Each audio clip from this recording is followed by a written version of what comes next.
going on, guys? So, it's been a little bit. Let's be honest. It's been like a month, I think, maybe a little more. Had a lot going on. Excuse. Just insert excuses.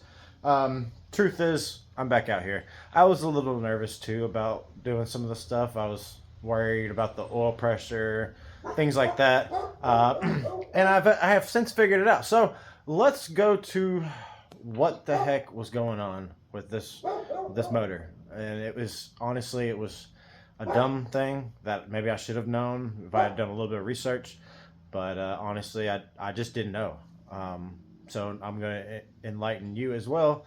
If you ever replace your oil pump, this is what you need to do.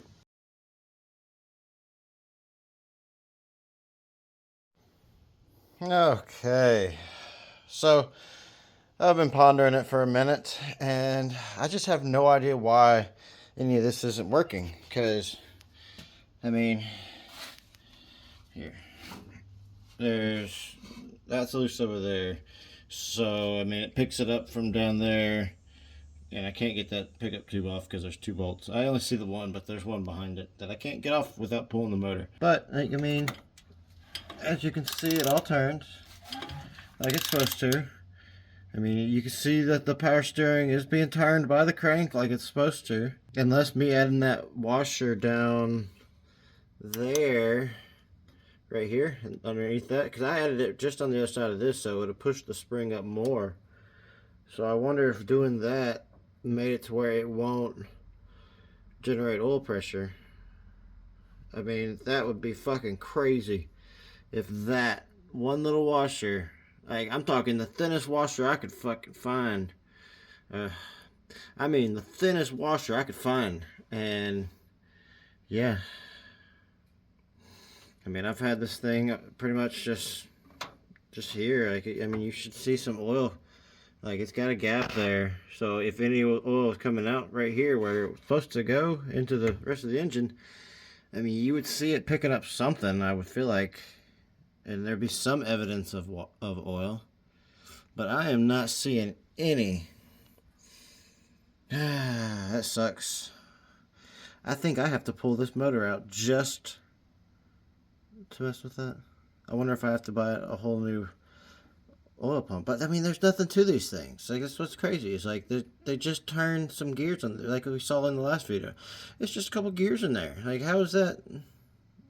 I mean, that should be fine. I just feel like it's not getting it. Like I said, it could be that down there, that little washer, or something in the pickup tube. Well, we got the engine out, oil drained.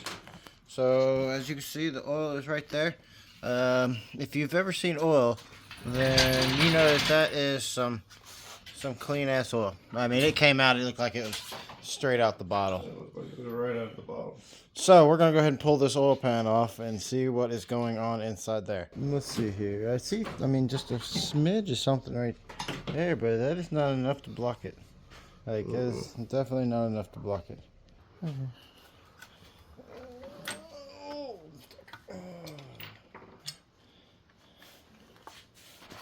So, the gasket is, it's there. I mean, it's perfectly fine. Look, you can definitely tell it's been compressed up against it this whole time. So, I mean, Smoke test. Okay, so that blows completely through. Okay, so we've been going over everything here. I mean, everything inside there looks hunky-dory. We took out that little extra piece of a washer that you saw. I wonder if we should just put it back in to make the pressure that you were hoping. I mean, it ain't hurting nothing.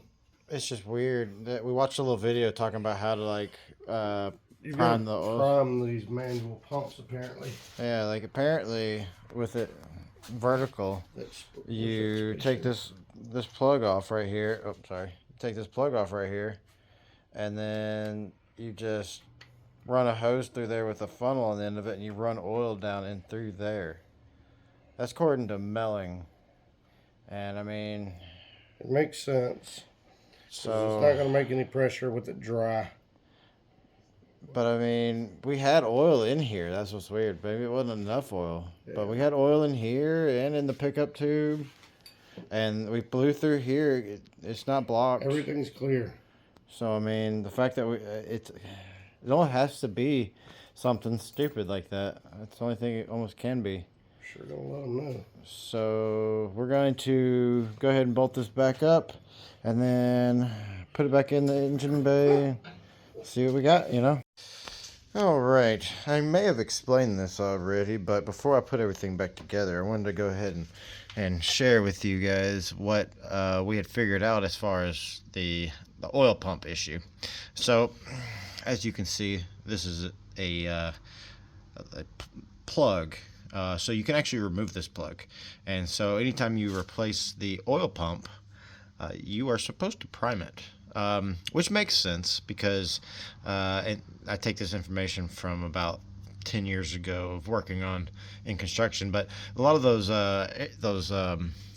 transfer pumps, you know, for water, getting it out of like an area and moving it to another one, a lot of those you have to prime with water into the pump itself anyways, because if you don't, it just sits there and runs dry and you can actually damage it.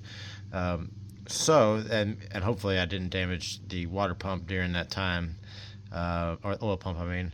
So what we're going to do is I'm going to show you what to do. So we're going to pull this here Allen wrench off. Okay, so you get that plug off right there. It was the 8mm.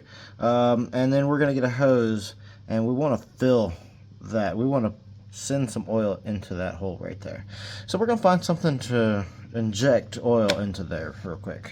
Yeah, it might be playing too. That's fine. So basically, you want to let the oil run into your pump right here. So I have filled this whole line up right here with oil, and it's slowly going into the oil pump right there. We did this previously, but just in case, because it did sit for an additional month after we did it, we wanted to go ahead and just make sure that it was going to be fine. And it seems to be doing fine. All the extra seems to run back into the oil pan, so that's good. But I'll let this whole line drain, and then I'll put the plug back in there. And it should, in theory, based on what the research I've done, it should generate pressure now. So I guess we'll have to find out. Okay, well I guess let's see if we have everything we need here. And so we're looking right there.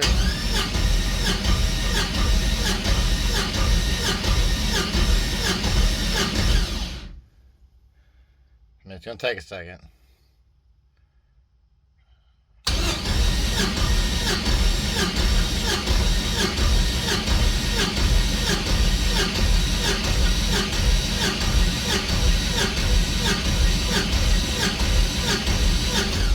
I mean, really?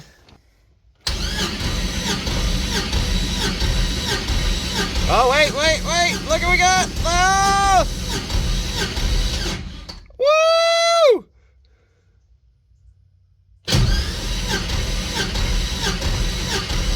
I mean, that means oil pressure! Oh, look, we got a bunch of oil coming out. A lot of oil coming out. Oh, man. Oh, wow. I mean, I got to clean that up, but I'm okay with that. I am A-okay with that. Yeah. Fuck yeah. That's what I'm talking about. I will take an oily mess at this point. Ah. I'm so happy. That's amazing. I mean, it doesn't seem like it's something that would be that amazing, but I'm pretty dang happy. I can't start it yet. There's some issues that I want to go over, reason why we will not be starting it today. But we have oil pressure. That is a fantastic sign. Everything seems to be wired up properly. I mean, there's no reason why we can't start it up next week. Now, I say if. So there's some things we got to do. I'm going to need to get, like, something. I got to figure out this oil line stuff.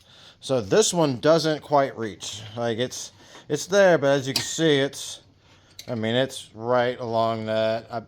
It's not ideal. I need to either figure out a way to do a hard line up and over here, like to somewhere over here, you know, and then take that line and move it over here, and then take this line and move it over to here, because over here, she's over there somewhere. Anyways, it would work better because I'd be able to run it around and over this way and get over here without being like too close to the hot side or anything like that. It's not like it's not that huge of a deal, but I would like it to be away from there as best as I can. One other thing is I mean, it's not necessary for starting it, to be honest. So it's something I can do at any point, but I do have to figure out this alternator bracket thing. I'm probably going to have to get one of those aftermarket ones because I did cut up that one, but it wouldn't have worked anyways with the drain line. So, I mean, that's something we'll have to deal with, but that's okay. Next thing, I did do some cleaning up. I don't know if you remember the last time we had this together. I had ran my return lines down this path right here on either side, and honestly, it didn't look very good. This one went over here, went around. But I was smart this time, and I went down and through there. I mean, why not, right? I do need to get some more spark plug wires or relocators because as you can see, this one, it comes out, and it's about an inch from right here, maybe an inch and a half. It's not that far away. So all the other ones are fine, but that one right there in particular is really close. And then obviously these two over here are kind of close as well. The brakes, not, I guess I do kind of need to figure that out, but I'm trying to figure out because I want to run bigger lines, but I wanted to eliminate the ABS because I'm not going to have any way to control it. So I might as well just bypass it. And then these are the front lines right here, and you see how tiny they are. I think that's like 3/16 or something like that. And they kind of need to be like 5/16, maybe a quarter or something. They need to be bigger than that, whatever that is. So I gotta do all that, but luckily it runs down and around, and I don't have to pull the motor for that. One of the other things I did, we were having issues with that steering making contact. That I believe has been taken care of. I actually haven't tested it, but I did hammer it down some more. So, you know, I already have the pieces that run from here and up and out. So I'm going to go ahead and install those and get those on there. But, you know, I'll go ahead and order the pieces that I need. Like I said, I still got to figure out this part, though, because I can't start it up without that going over to the turbo like it needs to. I got the drain lines hooked up. We'll have to monitor that one right there because that one has a small hump on it, but I'm hoping that's not going to cause it to build up. It should get enough pressure before then, and it should just go in there like it's supposed to. Like I said, we'll find out. Time. Yeah, I mean, there's not a lot left, and you know, I've been doing a lot of work behind the scenes on it when I've had a chance, but I had, you know, COVID and everything like that. But none of y'all are here watching this at this point, and that's okay. Maybe a couple of y'all are. And hey, how's it going? Obviously, I'll remount that, but I mean, there's not, like I said, there's not a whole lot left to do here. One other thing that we may have to keep an eye on, though, is this fuel pressure regulator. This might be too big, so I may have to spend another $100 and something, $200 to get the slightly smaller one. So, yeah, we'll see. But that's gonna do it for us today. I thank you for sticking with me. I've been, you know, I was single for a long time. Then I got a woman, and yeah, I've devoted a lot of time to her. So I'm trying to get back out here doing things. So I just, like I said, I appreciate any of y'all that are actually watching this, and that you diehards. I appreciate it. We should be getting back to a regular schedule here very soon. Thank you guys, and see you next time.